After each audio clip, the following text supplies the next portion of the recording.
So my mother looked at me, she held my face and she said, if he is your best friend, it's okay. But if he means little more than that to you, better then let me tell you one thing, life is going to be very tough. I belong to 70s and 80s. That was the time when I was growing up.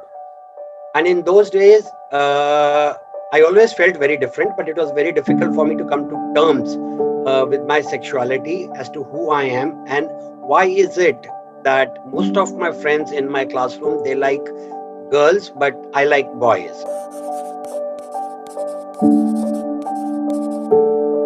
So it was a huge challenge for me, and I was continuously at conflict with myself. But fortunately, I had a mother who I consider as one of the most well read and one of the most evolved mothers. And we come from a very middle class background. And I remember I was around 22 years old. At that point of time, I was in a relationship with a guy, and things were not going well. So one day, my mother asked me that, what does this guy mean to you? And I told her that, he is the bestest friend that I have ever had. So my mother looked at me, she held my face and she said, if he is your best friend, it's okay. But if he means little more than that to you, better then let me tell you one thing, life is going to be very tough. I broke down. My mother just held me. And after that, we never had any conversation around this subject. A couple of years later, I lost my mother. So my main pillar of support, my my best friend in the whole world was gone, and my sister got married. My brother was already married with one child. So family pressure started building up on me that I have to get married, and the marriage pressure was so high that I found it very difficult to handle that pressure. So at one point, this was sometime in 91, I walked up to my brother and I told him that, what if I tell you that your brother's gay? And my brother didn't talk for about half an hour. And then he looked at me and he smiled. He said, uh, you had so many girlfriends, so we always thought you were having a lot of fun. And today you are telling me you are gay. He said, but Vivek, whatever it is, you will always remain as dear to me as my son is. But I have a small request to make. Please do not discuss this with dad or my wife. Don't discuss this at all in the family. Allow me to handle it. Because tomorrow, if my wife says something to you or dad says something to you, I'll be forced to take sides. So don't make me take sides. Allow me to handle it my way. And then my brother, he kind of became my next pillar of support. And he actually took upon himself. My father came to know through him. My sister-in-law came to know through him. His children came to know through him. And then I personally came out to my sister. And for a very long time, my sister lived in this guilt that we were so close and I could never share my life with her.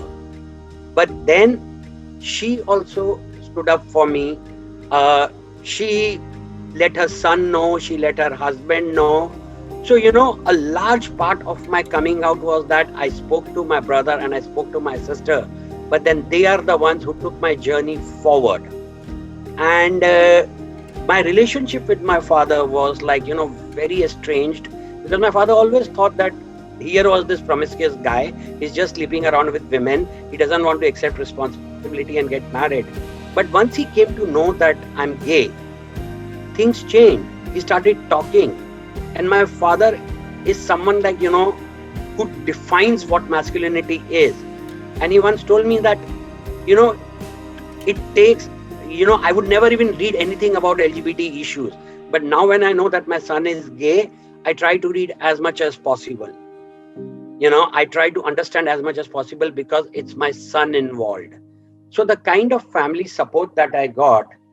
But what was most amazing and most touching for me was the day I turned 50, and my sister and some of my close friends, they all came together and they gave me a surprise party where they invited 50 people who made a difference in my life.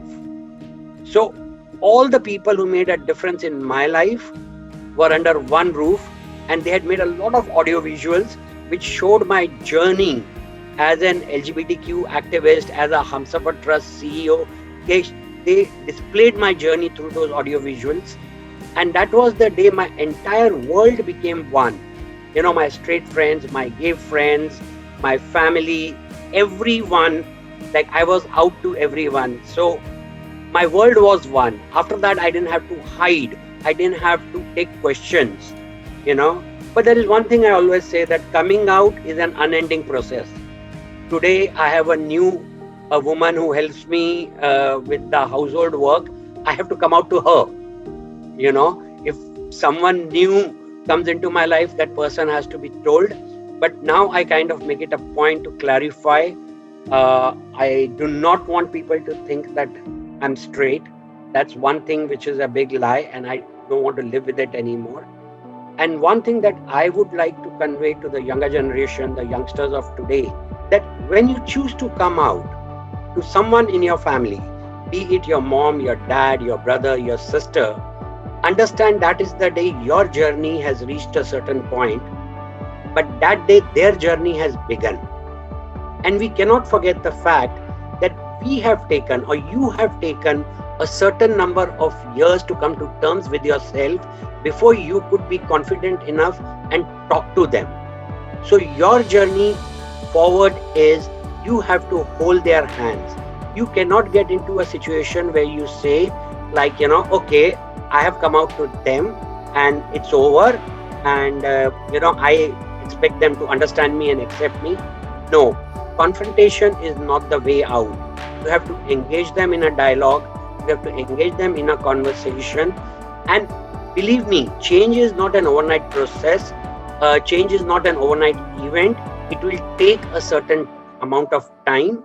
But with time, families do come around, and you will find yourself in a position that you will see that you have found an equal space in your family, in the society around you, and where you live, and possibly in the world where you are living.